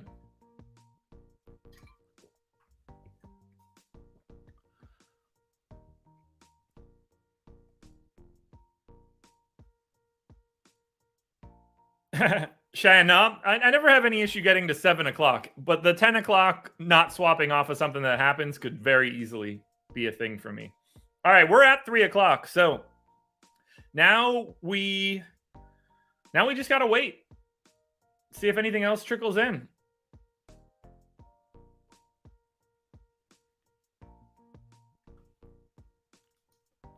Got to let it trickle in. Doug, I didn't even make contenders videos today. It's not that kind of day. I'm glad we got up to 1,000 people, though. That was fun. It went too quick. I think I went like 3 hours last year, though. Next year, I promise you guys, I will not schedule any sort of things on this day. I'll go live for 5 hours. You had a tooth pulled with no anesthesia. Yeah, my dad had to do that once. I can't even imagine what that's like.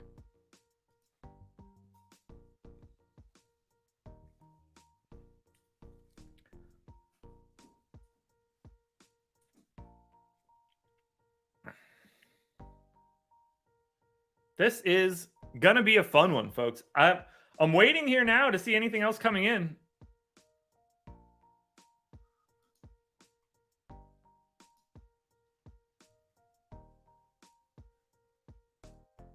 Wait, what is this? Oh, okay. Yeah, we're just sitting here waiting for basically nothing. Jojo, what's good?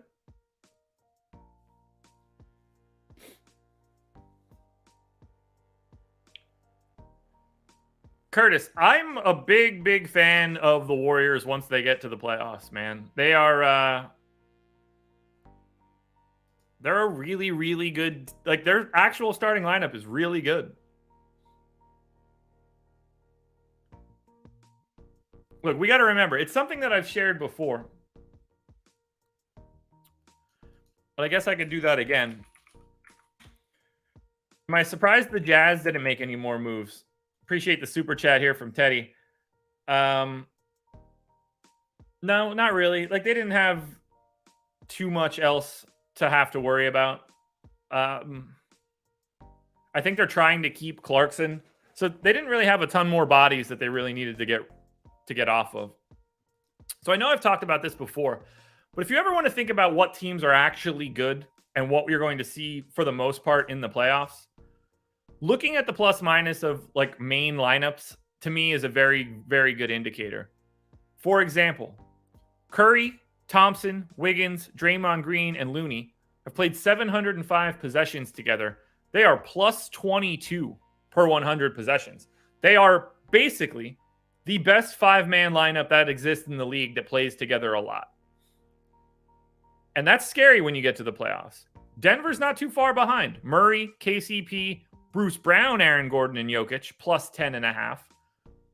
You can do that with Michael Porter Jr. in the Bruce Brown place, plus 15. So they have a six-man rotation there that is ultra, ultra elite. And that's what matters most here. These are the things we need to know. This is how you know some teams stink. This is how you know Portland is going nowhere. This is something that I want people to really understand. This is why if I'm the Portland Trailblazers this year, I'm selling on Jeremy Grant, or I'm trying to move Anthony Simons, because they've played 1,100 possessions with Dame, Simons, Josh Hart, Jeremy Grant, and Nurk, and they're neutral. That is not good enough. They are miles behind where they would need to be. There is no need to keep that together. You either get off of Yusuf Nurkic, who is a shell of his former self since he broke his leg, or you turn Anthony Simons and Jeremy Grant into something that you can do. But if you're going to do this fake thing where you're going to try to be relevant because you have Damian Lillard, you're making a gigantic mistake, because this roster is not good enough. You know what other roster is not good enough? Ayo Dosunmu, Zach LaVine, DeMar DeRozan, Patrick Williams, and Nikola Vucevic. 11,000 possessions. They're just like Portland, plus 2.7. You are hanging on to mediocrity for no reason whatsoever. Take the things that are still valuable, that are not going to be valuable when you finally become good. Take DeMar DeRozan and turn him into assets for the future, because your present is awful. Awful. You are not doing yourself any favors if you are a 500 team.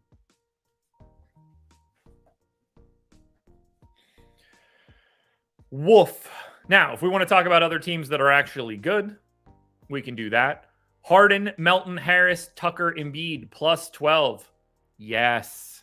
Yes. Looks good.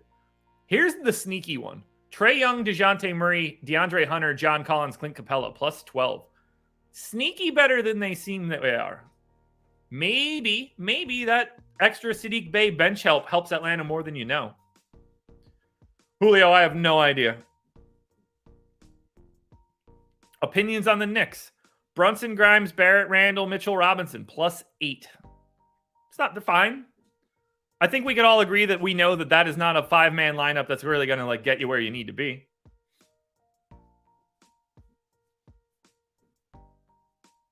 I think Chicago fell asleep at the wheel today and made gigantic mistakes. Doesn't make a ton of sense to me. 26 and 28, and they didn't make a single move. They did dick all. They're just going to sit around and be shitty and not improve their team. It's so stupid. It's incompetence, really. It's incompetence. There is absolutely no reason to maintain having Vooch or DeRozan on your team. What's the plan then? You're going to pay Vooch in the offseason? Great. Congratulations. You're going to pay to be 4 years ago's Orlando Magic. In what world is that valuable to you? Raptors add Jake Puddle and then nothing else. So that's another one where I think they made a pretty gigantic mistake. Van Vliet, Trent Anunoby, Scotty Barnes, Pascal Siakam. 731 possessions, plus 2.8. Why are you sitting on that, Masai Ujiri? Because what's the plan here? You're signing Jakob Poeltl to come into this lineup and be better. Sure. What's the piece that you're taking out of there? Because if you're willing to remove one of those guys from your starting lineup, whether that's, I mean, you assume that it's Gary Trent, but I don't know. But if you're assuming that you're trying to put a center into that lineup, get rid of the other guy. I don't understand it. Why are these guys just running in place? It makes so little sense. It's insane. If you really want to know if teams are shitty, Kevin Porter Jr., Jalen Green, Eric Gordon, Jabari Smith, and Alperen Şengün are minus 10. Points you in the right direction of holy shit, is a team bad.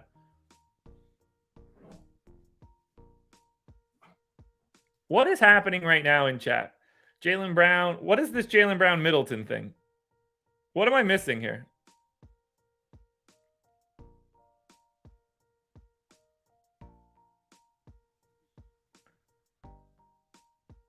What is happening?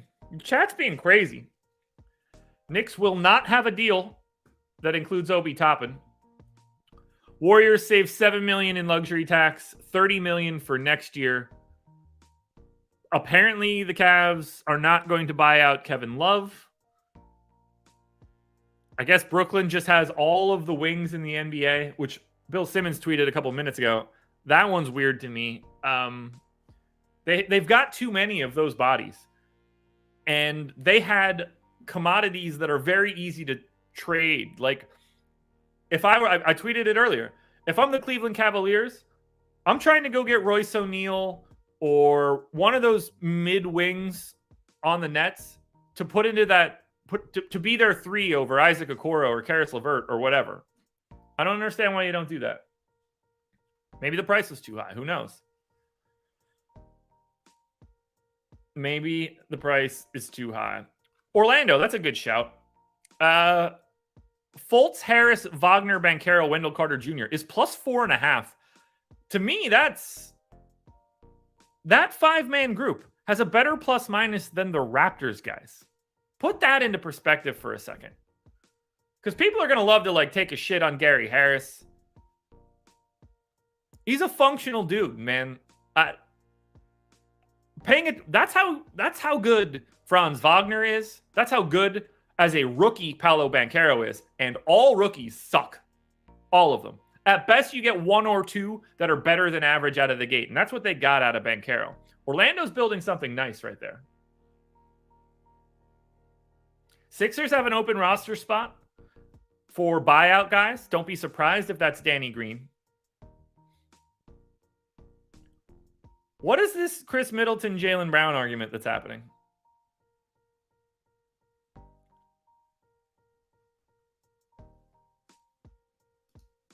Now, I will say this. Chris Middleton was better than Jaylen Brown, but that is not the case any longer.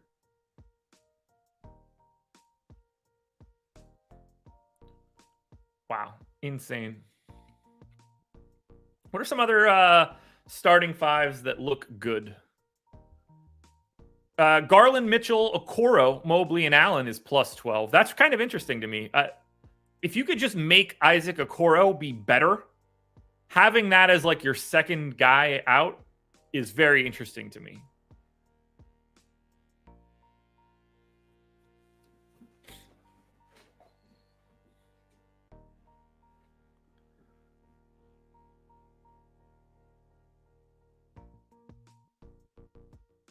Grizzlies still have the best depth in the league. I would say that would be the Boston Celtics. Shit, it might be the Lakers at this point. Other teams that should blow it up.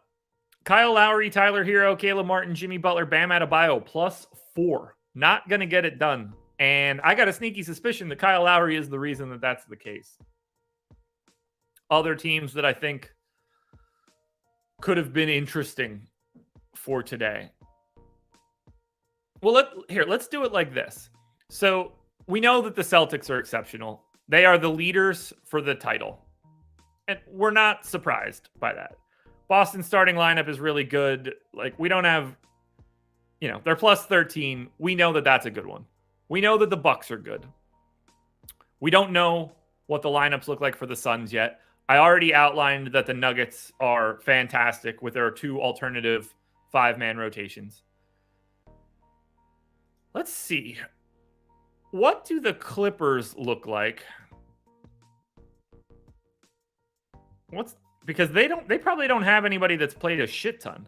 All right, Reggie Jackson, Paul George, Kawhi Leonard, Marcus Morris, and Zubats were plus 5.8. That's the lineup they've used the most. They just haven't used lineups enough. Plus 8.5 for Man, George, Leonard, Morris, Zubats.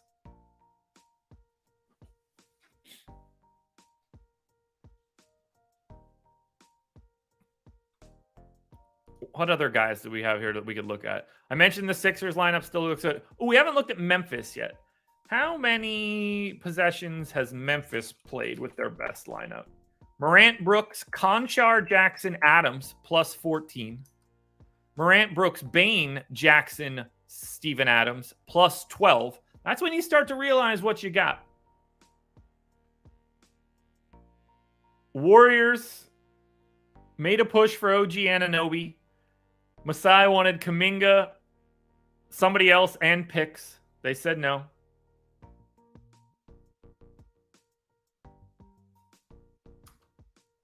Memphis is good, man. I don't know who's going to take John Wall, but I think we should definitely not care. Yeah, the Heat not being able to get off of Duncan Robinson and Kyle Lowry is kind of a bummer for them. What about Sacramento? So they have played the most possessions of anybody so far this season. Fox, Herter, Barnes, Murray, Sabonis. Plus 7 overall, which is good. Offense is good. Defense is average. But the problem here is that Domantas Sabonis' defense is not average in the playoffs. There is an upper bound to what the Sacramento Kings can be with Domantas Sabonis as your center. And they are obviously good. And that is a very talented starting 5. They've been incredibly lucky from a health perspective this year. They are also very live to tumble out of the playoffs. And I know that probably sounds ridiculous at 31-23, but they are very live to tumble now. They are plus 440 to win the Pacific Division. The Suns are the overwhelming favorite. They're also behind the Clippers. The Warriors are... If the Warriors still had Steph, it'd be interesting. But to sum up the Sacramento Kings, it's the best they've been in ages. But they are going to... I'll say this. Whatever team plays them in the playoffs is going to be very, very happy that they played them in the playoffs. Because they're going to get just destroyed defensively.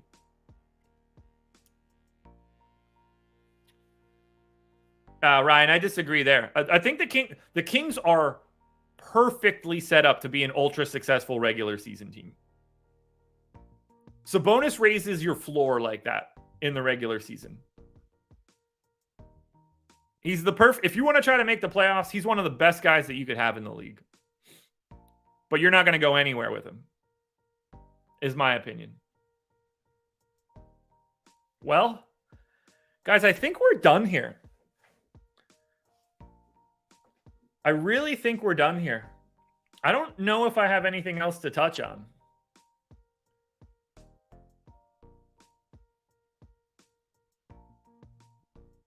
Do you guys have anything else that you want me to hit on before we get out of here? I got to remind you guys, there's still 900 plus people in here. Please check out Prize Picks. The link is in the description. You can get up to $100 on your first deposit as a match from Prize Picks and a free month of Stokastic Plus Platinum, which gives you access to our Prize Picks tools on the back end. It's a fantastic deal. I'm going to have Prize Picks content for you guys today. I don't know what else you could possibly want out of me. That seems like what you guys should do. I hit I went 5-0 yesterday on Prize Picks, turned $25 on that card into $250. All right. See, that's the thing. I don't have anything updated. Let me put that up on the screen. Thank you for the super chat. He said, with all the trades, couple of Prize Picks. I have to update all of my projections and everything. I am going to be putting out a Prize Picks video within the next 90 minutes. So keep your eyes peeled for that. Anthony Walker, if you did that, please email our support. It's going to be support@stokastic.com. That can get you set up. If you signed up and everything, we can get that figured out for you. Scroll to the Wizards. Okay. I assume it looks awful. Let's see. Wow. Okay. So they haven't had it play a lot. That is much higher than I was expecting. Morris, Beal, Avdia, Kyle Kuzma, and Kristaps Porzingis. Plus 15. It's only been 300 possessions. And I wonder if there's some aggressive shooting luck there. Maybe. Better. Highest point differential. Yeah, but so this gets a little squirrely because of possessions. Like this Boston lineup has only played 128. So if I set it to like 400 as a minimum, that starts to make it look like a little bit more reasonable.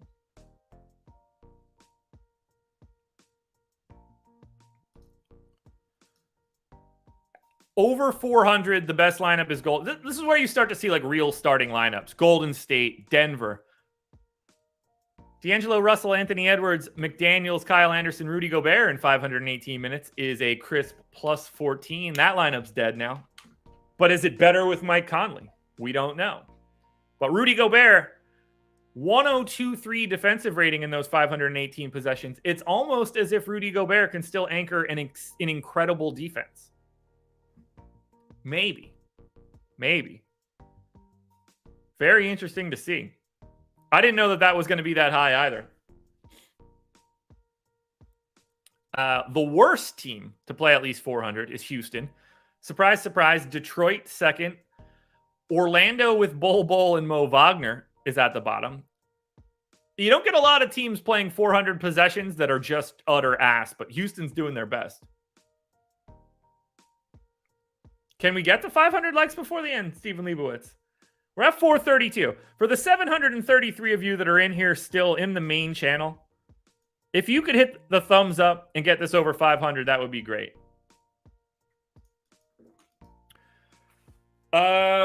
Anthony, I don't know if I'm the right guy to answer things about RJ Barrett because that guy screws me over in DFS over and over again. I'm a fan, but like I wouldn't bolt him down. He's just a really unique guy. There's a lot left. That guy's young as hell. He's like sneaky you. For this being his fourth year, he's only 22 and a half years old. If he can find his three-point shot, he could be interesting. He's a guy that doesn't do anything great, and he really needs to find something to like raise his average somehow. Well, folks, I think I'm going to pack it in there. We have a show coming up after this, 3:30 Eastern time. So in 8 minutes from me getting out of here, on this main channel, not on the Odd Shopper channel, I believe, on this main channel, you are going to get a show. Now, I got to let you guys know, I am not on Live Before Lock. I'm not on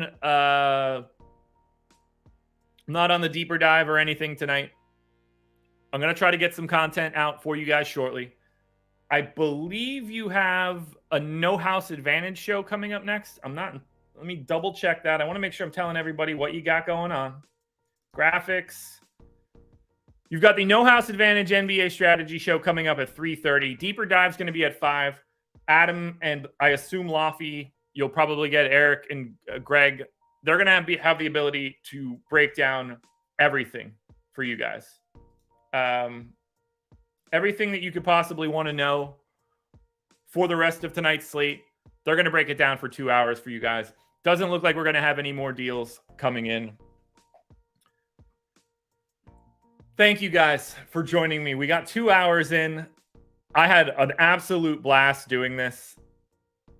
This is my favorite piece of content to do all year. It's not even close. I love the trade deadline. Maybe for free agency for July 1st, if I'm around, we're going to go live for a couple hours in the middle of the summer. But I appreciate having you guys here. This was so much fun. I'm glad I felt good enough to be able to do it. Do me a favor, hit the thumbs up on your way out the door. Please sign up at Prize Picks if you can. Have a good night. Make sure you're watching our content for the rest of the night because it's going to be a wild NBA slate. I love you guys. I'm out of here. Peace.